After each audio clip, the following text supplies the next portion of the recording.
Hello. In this video, we will review verbs in Spanish, as well as the specific verb ser, which means to be.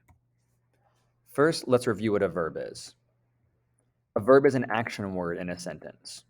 Play, jump, and swim are all examples of verbs. We also have what's called an infinitive. The infinitive is simply the verb plus the word to in front of it. To play, to jump, to swim are all infinitives. When you hear the word infinitive, you know that the word to comes in front of the verb. What does to conjugate mean? To conjugate means making the verb agree with who is doing the action and when the action is being done. You already do this in English naturally since you grew up learning it. Examples of conjugations for the verb run are I run, you run, he or she runs, we run, you all run, and they run. Again, to conjugate a verb simply means making the verb agree with who is doing the action, so the subject of the sentence, as well as when the action is being done. If we wanted to conjugate this verb in the past tense, it would be I ran, you ran, he or she ran, we ran, you all ran, and they ran. If I wanted to conjugate it in the future tense, it would be I will run, you will run, he will run, she will run, we will run, you all will run, and they will run. Verbs in Spanish.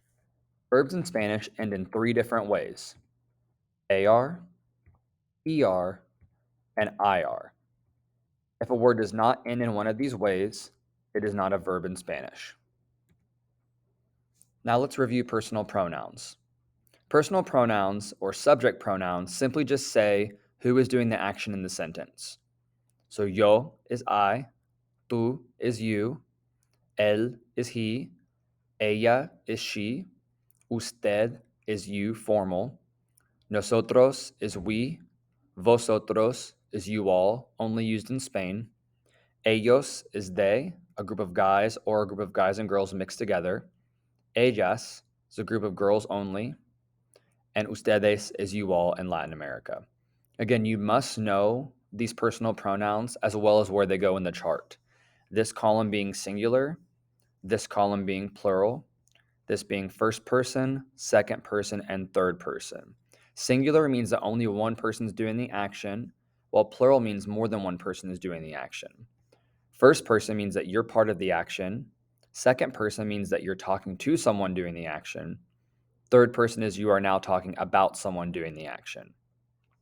So if I say I eat, it's first person singular. First person because I'm doing the action, singular because there's only one person doing it, which is me. If I say my friend and I eat, it's still first person because I'm part of the action, but it flips over to plural because now it's my friend and I doing the action. The verb ser. The verb ser is one of the ways to say to be in Spanish.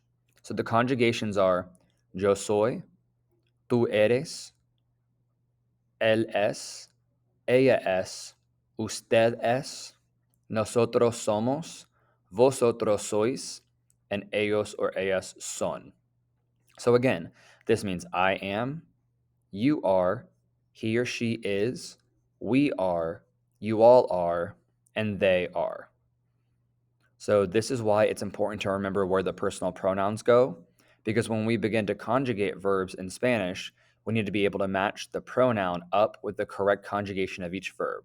Again, yo soy, tú eres, él, ella es, nosotros somos, vosotros sois, ellos, ellas, ustedes son. When to use the verb ser? We use the verb ser when we're talking about date, so what day of the week it is, occupation, the job that someone does, characteristic, a quality about the person or thing, time, what time it is, origin, where something is from or where someone is from, and relationship, the way that two people or two things relate to one another. Again, all of these can be seen as something that is either a quality or permanent about something or someone or something. The origin of something will never change. If my iPhone was made in China, it will always have been made in China. If someone is a nurse, even though it's not permanent, it's still a characteristic about them or not, or their occupation.